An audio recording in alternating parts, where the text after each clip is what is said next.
Halo semua, kembali lagi di cerita misteriku. Malam ini, aku akan menceritakan sebuah kejadian yang sangat aneh yang dialami Riris, teman sekolahku dulu. Riris itu seorang ibu rumah tangga yang tengah hamil tua, tepatnya 7 bulan. Riris tinggal di rumah kontrakan yang hanya beruangan 1 petak. Suaminya terlalu cuek ke teman Riris. Malam-malamnya dihabiskan untuk begadang, nongkrong bersama teman-temannya, sehingga Riris selalu tidur seorang diri. Di tengah malam, Riris terbangun dari tidur. Jarum jam dinding menunjukkan pukul 1:30 malam. Ia segera bangun dan bergegas ke kamar mandi untuk buang air. Tapi saat Riris membuka gagang pintu, pintunya tak bisa dibuka. Riris bingung dan melihat ke arah jendela. Ia melihat pintunya yang tengah terkunci dari luar. Tapi, siapa yang mengunci pintu? Dalam hati Riris bertanya. Riris segera menelpon suaminya dan kembali melihat ke jendela.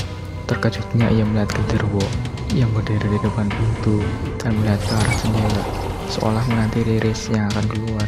Saking terkejutnya, Riris melempar HP-nya lalu bersembunyi di bawah selimut dan tak sadari dirinya tertidur pulas.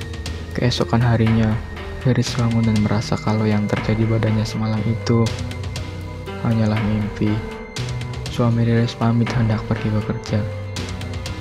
Dan seperti biasa, Riris ditinggal seorang diri pada malam hari.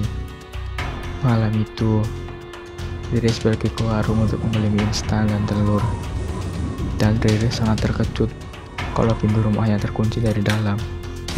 Riris jelas ingat kalau suaminya pamit pergi kerja. Karena kontrakan sebelah kosong dan dinding yang memisahkan ruangan hanya menggunakan triplek. Riris segera memberanikan diri membuat triplek dan masuk ke rumahnya. Riris melihat tak ada satupun yang ada di dalam rumahnya. Hingga Riris memutar kunci pintu dan membuka pintunya. Genderuwo itu berdiri lagi di depan Riris. Riris sangat ketakutan. Sosok genderuwo itu besar dan sangat menyeramkan, berambut hitam lebat di sekujur tubuhnya. Genderuwo itu masuk ke rumah dan Riris mundur ketakutan. Keringat dingin muncul di tubuhnya. Genderuwo itu terus mendekati Riris. Dengan memberikan diri, Riris meraih HP yang ada di sampingnya. Sebelum Riris menelpon, genderuwo itu sudah membuka mulut dan seolah ingin menghisap bayi yang ada dalam perut Riris. Genderuwo itu lalu menggenggam perut wujud Riris dan mencoba melahapnya. Riris menjerit dan memberanikan diri untuk memukul genderuwo. Riris berkata supaya genderuwo itu tak mengambil anaknya. Tanpa ia sadari, ia telah memukul-mukul perutnya sendiri hingga pendarahan yang hebat. Ternyata genderuwo itu berpindah di belakang Riris sambil menutup satu mata Riris.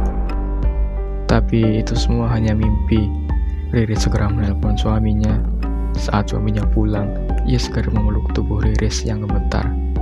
Tanpa Riris sadari, yang dipeluknya itu adalah genderuwo yang menyamar.